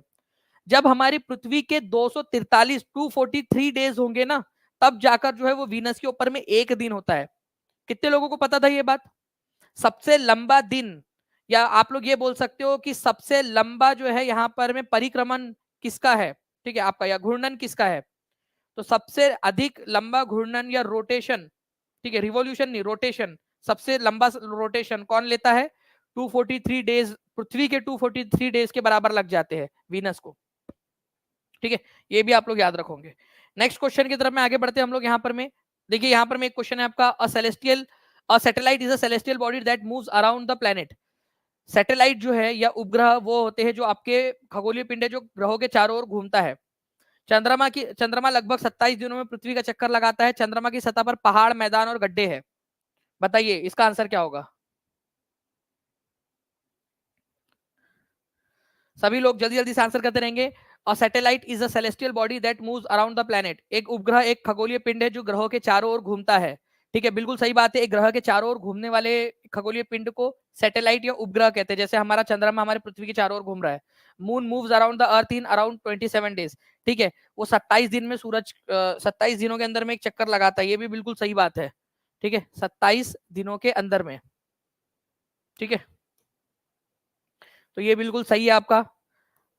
और चंद्रमा की सतह पर पहाड़, मैदान, गड्ढे सब कुछ है, तो ये भी बिल्कुल सही है आपका। तो आंसर क्या हो जाएगा इसका? D, all of the above. ठीक है, D is the correct answer. तो आप प्लीज इसको एक बार पढ़िए अच्छे से। देखो, आप लोगों के ही काम की चीज है ये, आप लोगों को ही जो है अच्छा रिजल्ट मिलेगा आप लोग जब इसको पढ़ोगे अच्छे से। तो ठीक है, तो सैटेलाइट एक सेलेस्टियल बॉडी होती है, खगोलीय पिंड है जो प्लेनेट के अराउंड घूमती है। चंद्रमा 27 दिन लगाता है। और मून के ऊपर में माउंटेन भी है, मैदानी इलाके भी है और गड्ढे भी है। ठीक है, अब देखो, मून जो है वो एक सैटेलाइट है, नेचुरल सैटेलाइट है अर्थ का। सैटेलाइट का मतलब होता है एक ऐसी सेलेस्टियल बॉडी जो अराउंड में घूम रही है प्लेनेट के, जैसे आप यहाँ देख पा रहे हो ये है। हमेशा एक ही, हमें चंद्रमा का एक ही साइड क्यों दिखाई देता है? हमेशा चंद्रमा का केवल एक ही साइड क्यों दिखाई देता है? बताइए। क्योंकि जितना समय उसको खुद का चक्कर लगाने में लग रहा है ना, उतना ही समय जो है उसको अपना खुद का एक चक्कर लगाने में भी लगता है। खुद का एक चक्कर लगाने में और पृथ्वी का एक चक्कर लगाने में उसको सेम समय लगता है। ठीक है, पृथ्वी से चंद्रमा की दूरी कितनी है? यूपी टेट के अंदर में पूछा गया प्रश्न, यूपी टेट में। और जितने भी बच्चे यूपी टेट वाले, मैं आपको बता दूं कि आज जो है आप लोगों का 10 बजे, जो भी यूपी सुपर टेट के लिए तैयारी कर रहे हैं जो बच्चे, उनको बता दूं कि आज जो है यूपी का बजट में उसको करवाने वाला हूं, आपका यूपी बजट का इंट्रोडक्शन। ठीक है, रात में। तो उसके लिए भी आप सभी लोग तैयार रहिएगा। चलिए, तो 3,84,440 किलोमीटर लगभग जो है वो दूर है। ठीक है, चलिए। और पृथ्वी का चक्कर लगाने में और खुद का एक चक्कर लगाने में उसको सेम समय लगता है, इसी वजह से एक ही साइड उसका दिखाई देता है हमें। ठीक है, मून के ऊपर में क्या लाइफ को सस्टेन करने के लिए कोई जीवन है? ठीक है, आजा सनम तुझे ले चलू चांद के पार। अरे बोल देना डायरेक्ट डायरेक्ट कि मारना है करके, भाई वहां कंडीशन ही नहीं है लाइफ को सस्टेन करने की। ठीक है, बोल दे डायरेक्ट डायरेक्ट कि मारना है उसको। चांद के पार जाके करोगे क्या, वहां फेवरेबल कंडीशन ही नहीं है, ना ऑक्सीजन ना गैस ना बाकी सारी चीजें आपको मिलेंगी वहां पर में आपको लाइफ सस्टेन करने के लिए। ओके तो not have the favourable condition, ये एग्जाम में आएगा कि चांद के पास में फेवरेबल कंडीशन है, आपको लगाना है नहीं है। ठीक है, माउंटेन्स है, प्लेन्स है, डिप्रेशन है, लेकिन वहां पर में लाइफ नहीं है। अच्छा वो जो आपको गड्ढे दिखते हैं ना, ऐसे दाग दिखते हैं आप लोगों को, वो दाग नहीं है एक्चुअली, वो शेडो होती है मून के जो ऐसे गड्ढे है ना, तो गड्ढों के अंदर में जो शेडो बन जाती है वो आपको दिखती है। अच्छा आपको फुल मून जिसको आप पूर्णिमा कहते हो, वो महीने में कितने बार होता है पूर्णिमा? पूर्णिमा जो है फ्रेंड्स महीने में केवल एक बार होती है। ठीक है, जिस दिन आपको पूरा चंद्रमा दिखाई देता है, पूरा चंद्रमा दिखाई देता है, फुल मून। ठीक है, आप लोगों के बीच में अमावस्या मतलब कि जिस दिन आपको चंद्रमा दिखाई नहीं देता, हर फोर्टनाइट में एक बार होती है, मतलब कि हर 14 दिन 15 दिन 15वें दिन। ठीक है, जिस दिन आपको चंद्रमा दिखाई नहीं देता, ऐसा कितने बार होता है? तो 2 बार होता है महीने में, मतलब हर 15 दिन में एक बार। ठीक है, तो एक चीज याद रखनी है आप लोगों ने फ्रेंड्स के चंद्रमा केवल पूरा चंद्रमा पूर्णिमा एक ही बार आती है, अमावस 2 बार आती है, आप लोगों को ये याद रखना है आप लोगों ने महीने के अंदर में। ठीक है, इसको न्यू मून नाइट या फिर अमावस्या कहते हैं। तो चंद्रमा पूर्ण चंद्रमा वाली रात या पूर्णिमा, ठीक है, एक बार, और जिस दिन चंद्रमा देख नहीं सकते अमावस्या, वो 2 बार होता है, हर 15 दिन में एक बार। अच्छा एक चीज और याद रखना, बड़ा इंटरेस्टिंग सा है, आपको पता है पूर्णिमा को हम लोग फुल मून नाइट कहते हैं, फुल मून नाइट। ठीक है, लेकिन अमावस जिस दिन चंद्रमा दिखता ही नहीं है, उस दिन पता है क्या कहते हैं हम लोग उसको इंग्लिश में? New moon night. जबकि चंद्रमा है नहीं वहां पर में, चंद्रमा दिख है लेकिन हमको दिख नहीं रहा है, तो चंद्रमा दिख नहीं रहा फिर भी उसको न्यू मून नाइट कहते हैं इंग्लिश में। हिंदी में आसान है भाई, अमावस्या, बाकी इंग्लिश में न्यू मून नाइट कहा जाता है उसको। We can't see the moon and all those bright tiny object during day. क्यों? क्या वो होते नहीं है दिन के अंदर में? होते हैं दिन के अंदर में भी, लेकिन क्या है कि आकाश में सूरज की इतनी घनी जो है वो रोशनी होती है, ब्राइट लाइट होती है, कि हम उन सारे चीजों को देख नहीं पाते। क्या दिन में चंद्रमा होता नहीं है आकाश में? होता है। क्या तारे हम लोगों के आकाश में होते नहीं है? वहां पर में होते हैं, बट देख इसलिए नहीं पाते हम क्योंकि सूरज की बहुत अधिक रोशनी होती है, इस वजह से। ठीक है, नाउ फ्रेंड्स इस क्वेश्चन का आंसर कीजिए आप लोग, बताइए इस पर्टिकुलर क्वेश्चन का आंसर।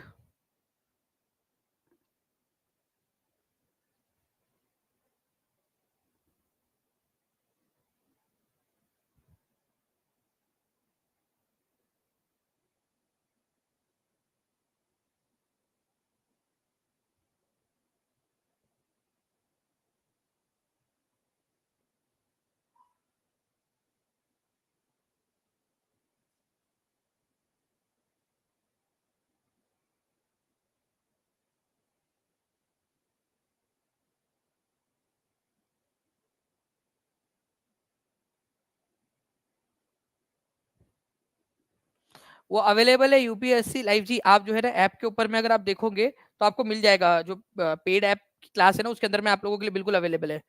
बताइए आप लोग, देखिए, तो अगर हम लोग बात करेंगे friends, the tiny bodies which moves around the sun apart from stars planets and satellites are called meteoroid. ठीक है, छोटे पिंड जो तारों ग्रहों और उपग्रहों के अलावा सूर्य के चारों ओर घूमते हैं उन्हें उल्का पिंड कहा जाता है।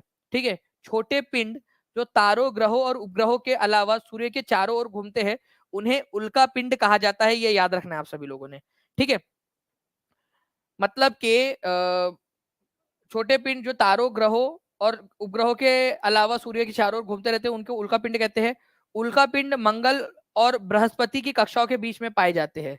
ठीक है, क्या ये मीटियोरॉइड की बात हो रही है आप लोगों की? नहीं, ये बात जो है फ्रेंड एस्ट्रॉइड्स की हो रही है आप लोगों की, ये याद रखना है आप सभी लोगों ने। थोड़ा सा यहाँ पर मैं एग्जामिनर आपको कंफ्यूज करने की कोशिश कर रहा है। अब मैं आपको जब क्वेश्चन इसका एक्सप्लेनेशन दिखाऊंगा तब आप लोग इसको समझ पाओगे।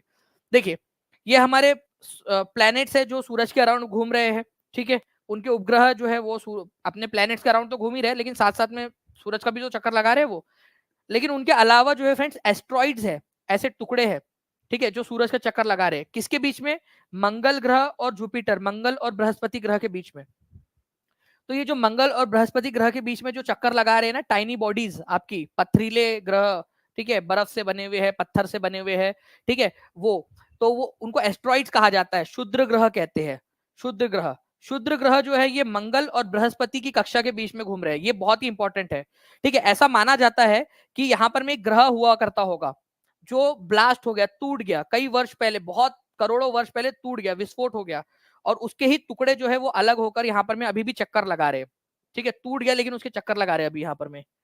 ओके, तो ये आप लोगों ने याद रखना है। यहाँ पर मैं बात हो रही है आप लोगों की एस्ट्रॉइड की। ओके, बात अगर मैं मीटियोरॉइड की करूं तो मीटियोरॉइड एस्ट्रॉइड से भी छोटे होते हैं, बट ये एक जगह नहीं घूम रहे, ये कहीं पे भी घूमते रहते हैं। यहाँ पर मैं इधर चला, मैं उधर चला, जाने कहा मैं किधर चला, टपाक करके पृथ्वी पे गिर पड़ा।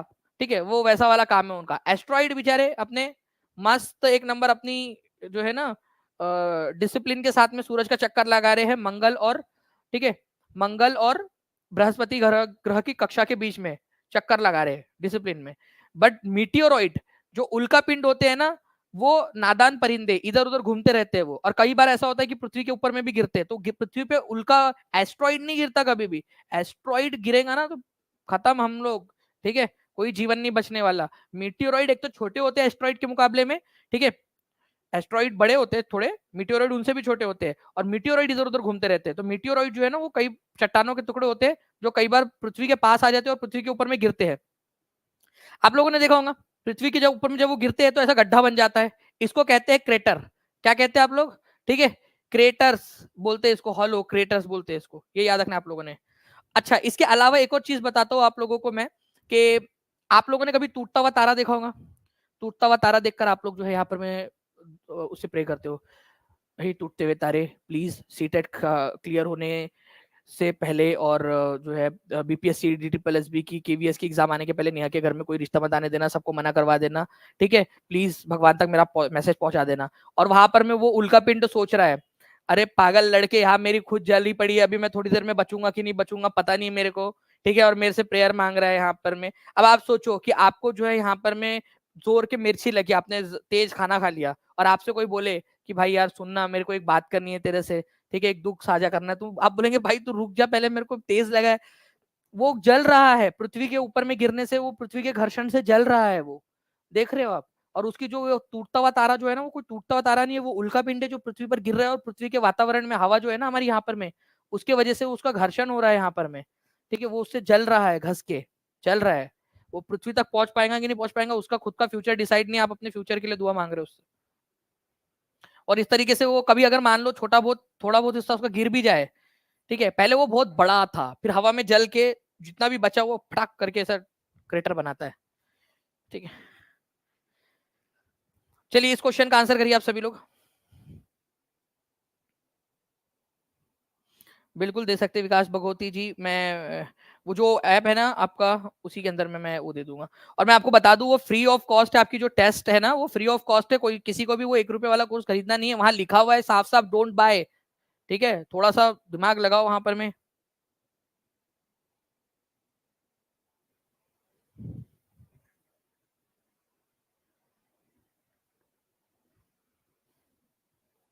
जी हाँ, लोनार महाराष्ट्र के अंदर में इसी तरीके का एक बहुत बड़ा क्रेटर है। देखिए friends, earth provide the pulling force that binds the solar system. ठीक है, पृथ्वी का खिंचाव बल और सौर मंडल को बांधे रखता है। ठीक है, गलत। इसका सही आंसर क्या होगा आप बताइए मुझे, किसका किसका खिंचाव जो है वो पूरे सोलर सिस्टम को बांधे रखता है, आप लोग बताएंगे।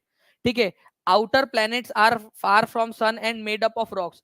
जो आउटर प्लैनेट है वो चट्टानों से बने हुए हैं, दूर है चट्टानों से बने हुए, ये भी गलत है। तो क्यों गलत है आप लोग पहले एक बार कोशिश करिए, मैं बताता हूँ आप लोगों को दोनों का आंसर।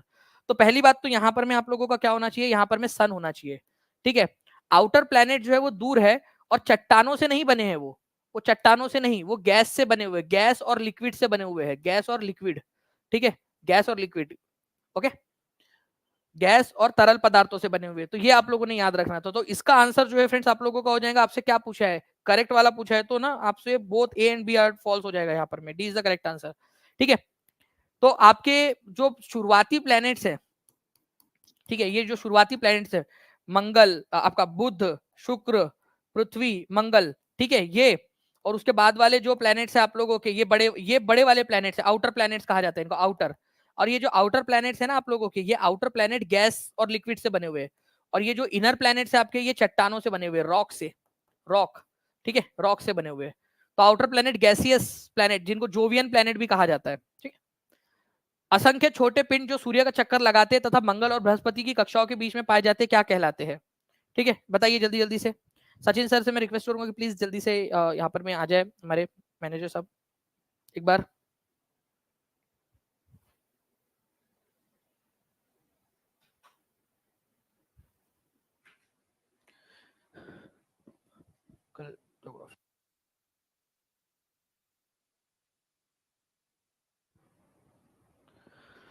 ठीक है, तो असंख्य छोटे पिंड जो सूर्य का चक्कर लगाते तथा मंगल और बृहस्पति की कक्षाओं के बीच में जाते उनको क्या कहा जाता है? तो उनको कहा जाता है फ्रेंड्स आप लोगों का, ठीक है, एस्ट्रॉइड्स। अभी बताया ना आप लोगों को, वो बिल्कुल एकदम डिसिप्लिन के अंदर में जो है वो चल रहे होते हैं यहाँ पर में, एस्ट्रॉइड्स कहा जाता है, क्षुद्र ग्रह उनको कहा जाता है। ठीक है, ओके, चलिए जल्दी जल्दी से फ्रेंड्स यहाँ पर में आप लोग जो है लाइक एंड शेयर भी करते रहेंगे और चैनल को सब्सक्राइब भी करते रहना जितने भी नए बच्चे जुड़ रहे हैं यहाँ पर में। ओके, एस्ट्रॉइड्स, ऐसा माना जाता है कि ये एक्सप्लोड हुआ होगा कभी तो भी, ठीक है, वो। अब यहाँ पर में आप देखिए फ्रेंड्स, ये जो पहले जो ग्रह दिख रहे हैं ना आपको, पहले ये वाले पहले 4 ग्रह, इनको क्या बोलते हो आप लोग? इनको कहते हो आप लोग इनर प्लैनेट्स, मर्क्यूरी, वीनस, अर्थ, मार्स। ठीक है, इनको इनर प्लैनेट्स, अंदरूनी ग्रह, आंतरिक ग्रह कहते हैं, इनर प्लैनेट्स। ठीक है, इनर इनर प्लैनेट्स, ये चट्टानों से बने हुए हैं। तो इनर प्लैनेट्स, 4 इनर प्लैनेट्स के नाम बताओ जल्दी जल्दी से। आप लोगों को मैं चैलेंज कर रहा हूं, जल्दी से 4 इनर प्लैनेट्स के नाम बताएंगे आप सभी के सभी लोग। 2300 से ज्यादा लाइक्स आप लोगों ने कर दिए फ्रेंड्स, जल्दी जल्दी से इनर प्लैनेट्स के नाम बताएंगे, 4 इनर प्लैनेट्स के नाम। इनको कहा जाता है आउटर प्लैनेट्स, आउटर प्लैनेट्स। अब मैं आप लोगों को बहुत ही इंपॉर्टेंट वाली चीज बताने वाला हूं, ठीक है, बहुत ही इंपॉर्टेंट वाली चीज, साइज बहुत जो है फ्रेंड्स यहाँ पर में आप लोग देखिए कि सबसे बड़ा, ठीक है, प्लेनेट कौन सा है इन पूरे सोलर सिस्टम के अंदर में, सबसे बड़ा प्लेनेट कौन सा है? तो ये आउटर प्लेनेट का 5वें नंबर का जो ग्रह है आपका बृहस्पति या जुपिटर, ये सबसे बड़ा प्लेनेट है पहले नंबर पे साइज के मामले में। दूसरे नंबर पे बारी आती है ये शनि ग्रह की, ठीक है, दूसरे नंबर का सबसे बड़ा प्लेनेट, ठीक है, यहां लिख देता हूं मैं आप लोगों के लिए, दूसरे नंबर का सबसे बड़ा प्लेनेट, ठीक है। तीसरे नंबर पे बारी आती है आपके यूरेनस की, साइज के बारे में बात कर रहा हूं मैं यहाँ पर में। और चौथे नंबर पे बारी आती है नेपच्यून की। अब आप मुझे बताओ कि 5वें नंबर का सबसे बड़ा प्लेनेट कौन सा है? अगर कोई बच्चा यहाँ पर में शुरुआत से देख रहा है इस लेक्चर को तो बहुत आसानी से कर पाएगा, ठीक है, जल्दी जल्दी से बताइए आप लोग, जल्दी जल्दी से बताते जाइए आप सभी लोग, जितने भी लोग देख रहे हैं। चलिए, तो देखिए फ्रेंड्स यहाँ पर में इनर प्लैनेट्स में हमारा जो है पृथ्वी सबसे बड़ा प्लैनेट है, ठीक है, और ये 5वें नंबर का सबसे बड़ा प्लैनेट बनाता है, 5वें नंबर का सबसे बड़ा प्लैनेट, 5th नंबर पे, ठीक है, ये याद रखना है आप लोगों ने। तो इनर प्लैनेट में सबसे बड़ा प्लैनेट कौन सा है? अब आप ये आंसर करिए मेरे को, ये जो लॉजिकल रीजनिंग से आंसर कर पाएगा, ठीक है, बहुत अच्छी बात है, लॉजिकल रीजनिंग से बताइए आंसर क्या होगा आप लोगों का, ठीक है, जल्दी जल्दी से इसका आंसर बताइए कि हमारे अंदरूनी ग्रहों में सबसे बड़ा प्लेनेट कौन सा है अंदरूनी ग्रहों के मामले में।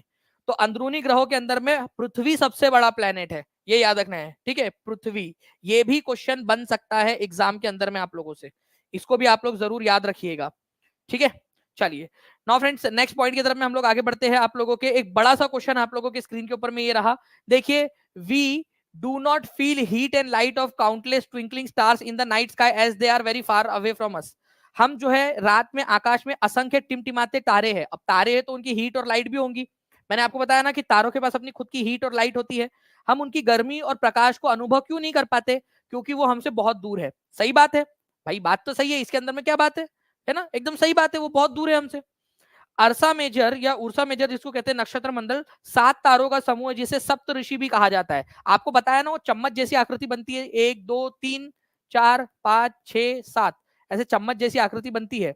कौन से वाले 2 तारों को जोड़ूंगा तो मुझे पोल स्टार मिलेगा? जो बच्चा स्टार्टिंग से देख रहा है वो इसका आंसर कर पाएगा। कौन से 2 तारों को एस्टेट की एग्जाम के अंदर में पूछा गया था, तो ये नीचे के 2 तारों को ऐसा जोड़ूंगा तो यहाँ पर में मुझे पोल स्टार मिलेगा, ठीक है, ध्रुव तारा, ठीक है, तो बिल्कुल सही बात है ये भी आपका सेकंड वाला। Pole star keeps changing its position, क्या पोल स्टार अपनी पोजीशन चेंज करता रहता है? अब आप लोग बताएंगे मुझे यहाँ पर में जल्दी जल्दी से, इतने समझदार बच्चे और इतने प्यारे बच्चे जो है बहुत बढ़िया तरीके से आंसर कर रहे हैं, बताइए क्या पोल स्टार अपनी जो है पोजीशन चेंज करता रहता है? जल्दी जल्दी बता देंगे आप सभी लोग, पोल स्टार क्या अपनी पोजीशन चेंज करता है? नहीं, गलत, नहीं चेंज करता। ध्रुव तारा अपनी पोजीशन चेंज नहीं करता। कौन से डायरेक्शन को दिखाता है ये आप मेरे को कमेंट करके बताइए। चंद्रमा अलग अलग समय पर अलग अलग आकार में विभिन्न अवस्थियों में दिखता है, ऑब्वियसली बात है, कभी आप लोगों को दिखता है यहाँ पर में वो छोटा सा, कभी फुल मून दिखता है, कभी दिखता ही नहीं, तो ये भी बिल्कुल सही है कि अपीयर्स आपको डिफरेंट डिफरेंट समय में डिफरेंट डिफरेंट शेप में दिखता है आप लोगों को। तो तीसरा वाला गलत है आपका। अब यहाँ पर मैं ऑप्शन आप लोगों को दिखाई नहीं दे रहे थे, लेकिन अब आपको ऑप्शन दिखाई दे रहे होंगे यहाँ पर में। अब आप देखिए यहाँ पर में A B C, A B D, ठीक है, ए सी डी, सी सी जहां है उसको काट दो आप लोग, आंसर ऑप्शन नंबर ए हो जाएगा यहाँ पर में। ठीक है, 73% लोगों ने सही आंसर दिया है। और मैं यहाँ पर मैं एक गुड न्यूज देना चाहूंगा फ्रेंड्स आप लोगों की, हमारी अपनी आपके अपने खुद के परिवार को, खुद के टीचिंग परीक्षा परिवार को, आपका परिवार, हम सबका जो परिवार है फ्रेंड्स, 5 लाख, ठीक है, जो है यहाँ पर मैं आप लोगों को बता दूं कि 5,58,000 को पार कर गया है। ठीक है, तो 5,58,000 को पार कर गया है हमारा टीचिंग परीक्षा का परिवार। ठीक है, 5,58,000 को अभी अभी जस्ट थोड़ी देर पहले जो है इसको पार कर गया, प्लस मेंबर्स हो चुके हैं। तो जितने भी लोग अभी तक ज्वाइन नहीं किए, जल्दी जल्दी से फ्रेंड्स चैनल को सब्सक्राइब जरूर कर देंगे, ताकि आप भी इस ब्यूटीफुल परिवार के, इस सपोर्टिंग और एक सिलेक्शन पाने वाले परिवार का हिस्सा जो है आप सभी लोग बन सके। तो आप सभी लोगों को भी कॉन्ग्रेचुलेशन। ठीक है, चलिए आगे बढ़ते हैं हम लोग फ्रेंड्स यहाँ पर में हमारे। तो सप्तऋषि तारामंडल आप लोगों को ये याद रखना था। ठीक है, देखिए एक क्वेश्चन है आप लोगों का, identify the type of celestial bodies from the characteristics given below. आपको पहचानना है, खगोलीय पिंड की पहचान करनी है कि कौन से वाले खगोलीय पिंड के बारे में बात कर रहे हैं हम लोग। तो देखिए अगर मैं बात करूं यहाँ पर मैं आप लोगों के खगोलीय पिंड की, तो यहाँ पर मैं हम लोग बात कर रहे हैं आप लोगों के, ठीक है, वे गैसों द्वारा बने हुए हैं, they have their own heat and light, they are big and hot. अब ये डायरेक्ट आप लोग आंसर कर सकते हो, जो बच्चा स्टार्टिंग से देख रहा है वो बच्चा बहुत आसानी से इस पर्टिकुलर क्वेश्चन का आंसर कर सकता है। ठीक है, तो जो सेलेस्टियल बॉडीज होती है आप लोगों की, जो गैसेस से बनी हुई होती है, बड़ी होती है, हीट एंड लाइट होती है उसकी, उसको स्टार कहते हैं, तारे कहते हैं। इसका एक एग्जाम्पल जल्दी से दोगे आप लोग, एक एक एग्जाम्पल हर एक बच्चा जल्दी जल्दी से दे देगा। नेक्स्ट क्वेश्चन की तरफ में हम लोग आगे बढ़ते हैं फ्रेंड्स। देखिए कुछ ऐसी सेलेस्टियल बॉडीज जो बड़ी होती है, बिग एंड हॉट होती है, गैसेस से बनी हुई होती है, स्टार कहलाती है, उसका एक एग्जांपल आप लोग दीजिए। ठीक है, देखिए मीटियोरॉइड के बारे में कौन सा वाला बात सही है आप लोगों का। ठीक है, meteoroid, the small pieces of rock moving around the sun. ठीक है, ये सूर्य के चारों ओर चक्कर लगाने वाले पत्थर के छोटे छोटे टुकड़े होते हैं, कहीं पे भी घूमते रहते हैं। ठीक है, ये केवल मंगल और बृहस्पति की कक्षाओं के बीच में पाए जाते हैं। भाई वो जो मंगल और बृहस्पति की कक्षाओं के बीच में पाए जाते हैं ना, उसको एस्ट्रॉइड कहते हो आप लोग। क्या कहते हो? एस्ट्रॉइड, मीटियोरॉइड नहीं कहते उसको, उसको क्षुद्र ग्रह कहते हैं। उल्का पिंड उससे भी छोटे होते हैं। They have their own heat and light. अरे क्या बात कर रहे हो यार, उनके शेप को जियोइड कहा जाता है। भाई पृथ्वी के शेप को जियोइड कहा जाता है, अर्थ के शेप को कहा जाता है जियोइड, अर्थ के। ठीक है, भूआब किसके शेप को कहते हैं? हमारी पृथ्वी के शेप को कहते हैं, पृथ्वी। ठीक है, पृथ्वी के शेप को कहते हैं हम लोग, ये याद रखना है आप सभी लोगों ने। ठीक है, तो आंसर इसका ऑप्शन नंबर ए होगा। छोटे छोटे पीस जो सूरज के अराउंड घूमते रहते हैं, इधर उधर कहीं पे भी घूमते, कई बार पृथ्वी पे आके टकरा भी जाते हैं। डायनासोर को खत्म कर दिया था इन लोगों ने, मीटियोरॉइड ने, एक बड़े से मीटियोरॉइड ने। ठीक है, तो आंसर इसका ऑप्शन नंबर ए होगा। समझ में आया आपको? एग्जाम के अंदर में ऐसे क्वेश्चन पूछे जा सकते हैं। कितने लोग चाहते हैं कि इस तरीके से आप लोगों का पूरा ज्योग्राफी में खत्म कर दूं?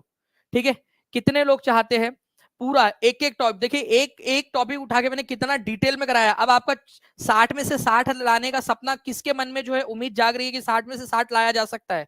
ऐसे पूरा करा दूंगा, अभी भी हमारे पास में समय है। लेकिन मेरे को सोशल आर्मी से एक एक रिक्वेस्ट है, हर एक बच्चा जो भी सोशल आर्मी का, टीचिंग परीक्षा की सोशल आर्मी, दानिशर की सोशल आर्मी, हर एक बच्चा मुझे प्रॉमिस कीजिए कि इस सेशन को एक एक जगह पे जहां जहां शेयर कर सकते हो वहां वहां पर मैं शेयर कर देंगे। ठीक है, आज तबियत ठीक नहीं होने के कारण भी मैं अगर आप लोगों के लिए क्लास ले रहा हूँ फ्रेंड्स, यहाँ पर मैं खड़ा हुआ और अपनी पूरी एनर्जी डाल रहा हूँ मैं यहाँ पर मैं। ठीक है, तो आप लोगों की भी जिम्मेदारी बनती है कि हर एक बच्चा, मुझे यहाँ पहले प्रॉमिस करो कि एक एक जगह पे शेयर इसको जरूर करोगे आप सभी लोग। जिन्होंने चैनल को सब्सक्राइब नहीं किया, चैनल को सब्सक्राइब जरूर कर लेंगे, ताकि एक मोटिवेशन मिले कि यार जिन बच्चों के लिए मैं कर रहा हूँ वो बच्चे मेरे साथ में जो है यहाँ पर एकदम मजबूती के साथ में खड़े हुए हैं। ठीक है, और मैं आप लोगों से प्रॉमिस करता हूँ कि आप लोगों के प्यार के बदले में, आप लोगों के इसके चीज के बदले में मैं अपनी पूरी जान लगा दूंगा आप लोगों को पढ़ाने में। ठीक है, तो अगर आप चाहते हो कि ऐसे ही लेक्चर मैं कल भी आप लोगों के लिए लूं, कल मैं अगर बेहतर फील करूं तो मैं कल इससे बड़ा लेक्चर आप लोगों के लिए लूं और पूरा ज्योग्राफी खत्म कर दे हम लोग कल के कल में। ठीक है, 6वीं 7वीं 8वीं पूरा ज्योग्राफी हम लोग खत्म कर दे, तो प्लीज मुझे कमेंट करके बताइएगा। आज 10 बजे जो बच्चे सुपर टेट की तैयारी कर रहे हैं साथ में टीचिंग परीक्षा के ऐप के साथ में, उनको बता दूं आज उनका बजट वाला भी क्लास है आपका, और वो भी मैं लूंगा। चाहे अच्छा फील नहीं कर रहा हूं लेकिन मैं फिर भी क्लास आप लोगों की लूंगा जरूर। ठीक है, जो प्रॉमिस कर दिया था मैंने, ठीक है, वो कर दिया, मैं लूंगा जरूर आपकी क्लास आपके। ठीक है, तो आप जितने भी लोग हैं एक एक जगह पे जल्दी से शेयर कर देंगे, हर कोई बच्चा शेयर कर देगा सेशन को। ठीक है, और लाइक जरूर कर दीजिए सभी के सभी लोग। ओके, और डॉट 5 बजे आप सभी लोगों ने पहुंच जाना है, ठीक है, क्लास के अंदर में, ताकि हम लोग इसी तरीके से जो है फ्रेंड्स और बेहतर जो है एनर्जी के साथ में क्लासेस ले सके। तो मैं कल इसको कंटिन्यू करूंगा आप लोगों के लिए, ज्योग्राफी को। अभी हमारे पास में समय है और वो समय का हम लोग इस्तेमाल करेंगे पूरा अच्छे से करने के लिए, ठीक है? ओके, बिल्कुल। चलिए, तो हम लोग मिलते हैं फ्रेंड्स कल डॉट 5 बजे, ठीक है? पीडीएफ जो है आप लोगों की फ्रेंड टीचिंग परीक्षा के एप्लीकेशन के ऊपर में हम लोग डालना स्टार्ट कर देंगे। मैं आपको बता दूंगा कि किस तरीके से आप लोगों को मिलेंगी, कल मैं आपको उसके बारे में भी बता दूंगा, ठीक है? और उसके ऊपर में कैसे और हम लोग आपकी तैयारी को और ज्यादा बेहतर कैसे बना सकते हैं उसको भी हम लोग करने की कोशिश करेंगे। ओके, चलिए। आज थोड़ा सा ठीक फील नहीं कर रहे, लेकिन होपफुली कि कल अगर मैं ठीक फील करने लगूँ तो हम लोग उससे, आप दुआ कीजिए, आप लोगों का प्यार रहा तो फ्रेंड्स और जल्दी जल्दी से ठीक होंगे हम लोग। क्वालिटी भी करेंगे पूरा का पूरा, और सारी की सारी पूरी पेडागोजी भी। और मैं ईवीएस का, जितने भी लोग चाहते हैं ईवीएस का भी कराऊँ, वो जरूर लिखना कमेंट के अंदर में, ईवीएस भी पढ़ना है, मैं ईवीएस का भी कराऊंगा आपको। ओके, चलो, thank you very much, take care and bye, God bless you all, thank you very much, bye, thank you.